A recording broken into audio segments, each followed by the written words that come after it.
கன்னி ராசியில் பிறந்த உங்களுக்கு இந்த குரு பகவானுடைய பயிற்சி உங்களுடைய அந்தஸ்து, புகழ், செல்வம் ஏதோ ஒரு விதத்தில் கூடுவதற்கான வாய்ப்புகள் இருக்குது. குடும்பத்தில் வரவுகள், புது வரவுகள் ஏற்படுவதற்கான சூழ்நிலைகள், கையில் பணம், தனம், பொருள், பேங்க் பேலன்ஸ் உங்களுக்கு அதிகரிப்பதற்கான வாய்ப்புகள் இருக்குது.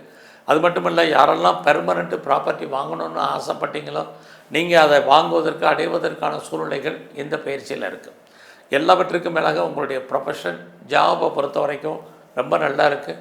வேலை தேடுறவங்களுக்கும், வேலையில் ப்ரொமோஷன் எதிர்பார்த்தவங்களுக்கும், வேலையில் ஏற்படக்கூடிய அத்தனை முன்னேற்றங்களும் உங்களுக்கு கிடைக்கும். ஸோ இந்த பயிற்சியில் உங்களுடைய உடல் ஆரோக்கியத்தில் ரொம்ப கவனம் செலுத்துங்க. உங்களுடைய ஹெல்த் கண்டிஷன் மட்டுமல்ல, அம்மாவுடைய உடல் ஆரோக்கியத்திலையும் கவனமாக இருங்க. ஃப்ரெண்ட்ஷிப்பை மெயின்டைன் பண்ணுங்கள். நல்ல நட்பு வட்டாரம் உங்களை விட்டு பிரிவதற்கான வாய்ப்புகள் உண்டு. உறவுகளால் நமக்கு தேவையற்ற மன வருத்தங்கள், பிரச்சனைகள் உண்டு. இந்த பயிற்சியில் பெரிய லெவலில் கலைத்துறையில் இருக்கிறவங்களுக்கு புகழ், அந்தஸ்து இருக்குது. பெரிய லெவலில் ஷேரில் இன்வெஸ்ட்மெண்ட் பண்ணுறதுல அடக்கி வாசிங்க.